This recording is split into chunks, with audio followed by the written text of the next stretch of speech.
आज हम बात करेंगे पोजीशन ऑफ हाइड्रोजन एटम की, हाइड्रोजन एटम की पोजीशन के बारे में। ठीक है ना, ये इंपॉर्टेंट लॉन्ग क्वेश्चन है, ये आ जाता है।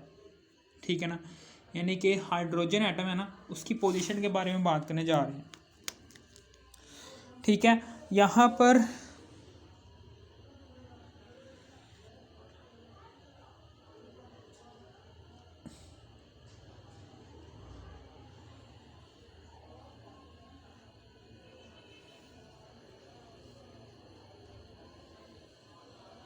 हाइड्रोजन एटम इधर एग्जिस्ट करता है। ठीक है, हाइड्रोजन एटम इधर एग्जिस्ट करता है,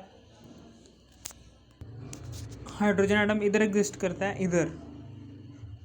ठीक है ना, पोजीशन हाइड्रोजन एटम की इधर है, फर्स्ट ए ग्रुप में सबसे ऊपर एग्जिस्ट करता है ये हाइड्रोजन एटम। हमने हाइड्रोजन एटम की पोजीशन देख ली। ये टॉपिक में हमने समझाना है कि हाइड्रोजन एटम जो सा है ना, उसकी प्रॉपर्टीज़ फर्स्ट ए ग्रुप के एलिमेंट से मैच कर रही हैं, फोर्थ ए ग्रुप के एलिमेंट से मैच कर रही हैं, और सेवन्थ ए ग्रुप के एलिमेंट्स के साथ मैच कर रही हैं। यानी कि हाइड्रोजन एटम की properties first A, fourth A, seventh A, इन तीनों ग्रुप्स के एलिमेंट से मैच कर रही हैं। ठीक है ना, सिमिलर हैं प्रॉपर्टीज़। जो उनसे इन ग्रुप में एलिमेंट्स एग्जिस्ट करते हैं ना, first A, fourth A, seventh A, in group के अंदर जो उनसे एलिमेंट्स एग्जिस्ट करते हैं, इन सारे के सारे एलिमेंट्स की प्रॉपर्टीज़ मैच कर रही हैं हाइड्रोजन एटम के साथ।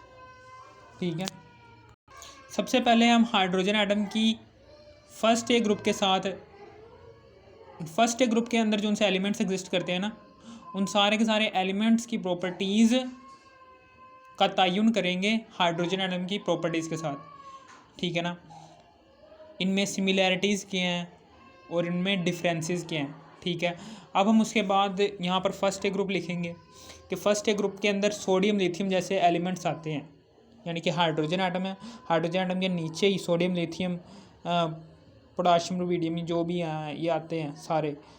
ठीक है ना, फर्स्ट ए ग्रुप के एलिमेंट्स, हाइड्रोजन ही है बस नॉन मेटल, इन सारे इसके नीचे जितने भी एलिमेंट्स आ रहे हैं ना, वो सारे के सारे मेटल्स हैं। ठीक है ना, सबसे पहले हम सिमिलैरिटीज़ के बारे में बात करेंगे। सिमिलैरिटीज़ क्या हैं कि, ठीक है ना, कि हाइड्रोजन एटम की वैलेंस शेल में भी एक इलेक्ट्रॉन होता है, और फर्स्ट ए ग्रुप के अंदर जितनी भी मेटल्स एग्जिस्ट कर रही हैं, उन सारे के सारे मेटल्स के वैलेंस शेल में भी एक इलेक्ट्रॉन एग्जिस्ट करता है। एग्जाम्पल के तौर पर मैं यहाँ पर एग्जाम्पल बना देता हूँ जी, ये सोडियम का एटम है, इसके वैलेंस शेल में भी एक इलेक्ट्रॉन है, और ये हाइड्रोजन एटम है, इसके भी वैलेंस शेल में एक इलेक्ट्रॉन है। ये वाली बात लिखनी है कि both has one electron in their valence shell, one electron होते हैं। ठीक है ना, और जनरल इलेक्ट्रॉनिक कन्फिग्रेशन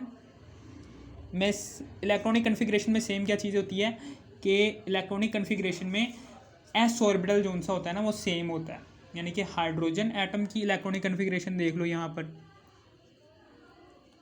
1s1। ठीक है ना, इसी तरीके से ये है स्कूल, पब्लिक, ये 1 2 2 2 2 6 6 7 8 9 10, स्कूल पब्लिक, स्कूल 1 2 3, इधर 1 आ जाएगा। इसी तरीके से लिथियम का एटॉमिक नंबर 3 होता है, तो स्कूल 1 2, इधर 2 आ गया, इधर 1 आ गया। यानी कि ये देखिए हाइड्रोजन की इलेक्ट्रॉनिक कन्फिग्रेशन के अंदर एस ऑर्बिटल जो सा है वो सेम आ रहा है। इसी तरीके से यहाँ पर भी वैलेंस शेल के अंदर 3s1 सेम है। इसी तरीके से यहाँ पर भी एस ऑर्बिटल, वैलेंस शेल के अंदर एक इलेक्ट्रॉन, यानी कि electronic configuration, general electronic configuration same होती है। ठीक है, ये सोडियम और लिथियम इधर ही फर्स्ट ए ग्रुप में भी के मेंबर्स ही हैं, हाइड्रोजन भी फर्स्ट ए ग्रुप में आता है।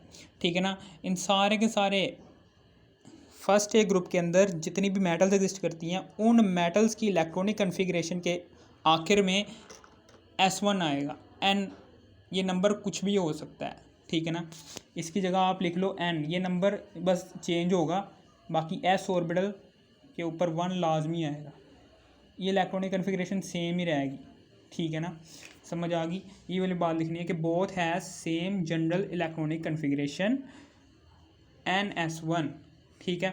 अब फिर उसके बाद both first A group and hydrogen atom has ability to lose valence electron, यानी कि सोडियम मेटल भी और हाइड्रोजन इन दोनों में ही सलाहियत होती है, यानी कि इन सारी की सारी मेटल्स में भी सलाहियत होती है इलेक्ट्रॉन को खारिज करने की, और हाइड्रोजन में भी सलाहियत है जी इलेक्ट्रॉन को खारिज करने की। मैं एग्जांपल के तौर पर यहाँ पर सोडियम की एग्जांपल ले लेता हूँ। सोडियम एक इलेक्ट्रॉन को खारिज करती है और ऑक्टेट रूल के मुताबिक अपने आप को स्टेबल करके +1 काइन बनाती है, ठीक है ना। और इसी तरीके से हाइड्रोजन है, हाइड्रोजन जब एक इलेक्ट्रॉन खारिज करती है तो ये हाइड्रोजन आयन बन जाता है और ये एक इलेक्ट्रॉन यहाँ से खारिज हो गया, ठीक है ना। अब फिर उसके बाद डिफरेंस क्या है, डिफरेंस क्या है इनमें, hydrogen is gas while first A group elements are solid, ठीक है ना। डिफरेंस क्या है कि सिर्फ ये ही नॉन मेटल है, हाइड्रोजन ही नॉन मेटल है और बाकी की सारी जोन सी भी मेटल्स आ रही हैं इसके नीचे ये मेटल्स ही हैं, ठीक है ना। First A group elements zone से हैं वो सॉलिड हैं, फर्स्ट ए ग्रुप के जितने भी एलिमेंट्स हैं वो सॉलिड हालत में एग्जिस्ट करते हैं, मास वाई हाइड्रोजन के, हाइड्रोजन ही है सिर्फ गैस की शक्ल में, ठीक है।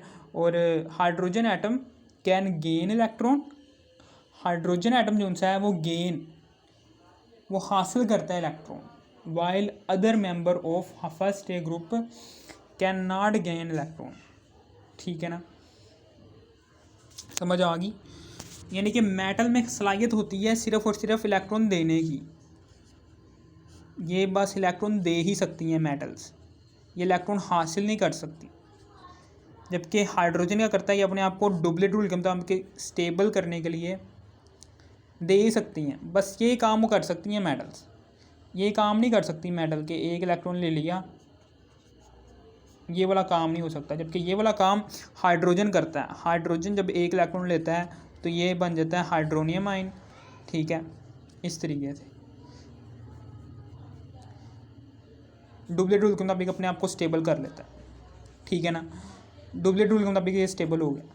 अब फिर उसके बाद आगे है जी hydrogen can exist in diatomic state, hydrogen diatomic state में एग्जिस्ट करता है, जबकि फर्स्ट ए ग्रुप के जितने भी एलिमेंट्स हैं वो can not exist diatomic state. Diatomic state क्या होती है, ऐसा मॉलिक्यूल कि जो 2 एटम्स पर एग्जिस्ट करे ना उसको हम कहते हैं डायटोमिक मॉलिक्यूल।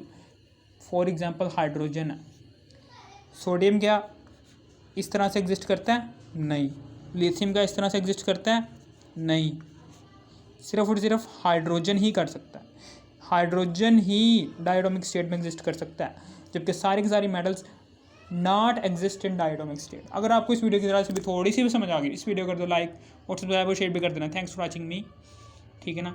अब हम इसके पार्ट 2 में हम 4th और 7th ग्रुप के मेंबर्स की सिमिलैरिटीज़ और डिफरेंसेस देखेंगे हाइड्रोजन एटम के साथ, ठीक है ना। Thanks for watching.